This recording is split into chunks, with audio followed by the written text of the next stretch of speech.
Hi, I am Leonard Cardino, a BS Agriculture student, Section B.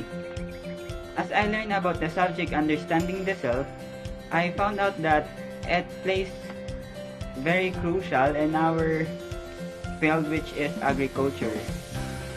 At first, I wonder how understanding the self relates to agriculture and farming, and it turns out it's a big deal.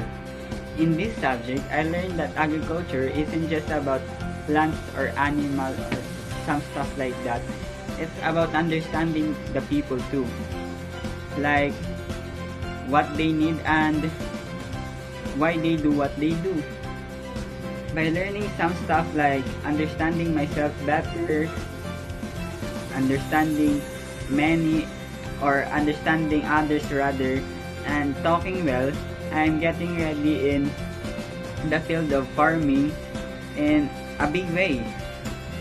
Whether it's getting along with my future co-agriculturist, explaining things clearly, or handling some tough situations, what I learned about understanding the self is very helpful. So as I get ready for my future career, which is to be an agriculturist, I see that knowing myself isn't just about me, it's about making my career path better too.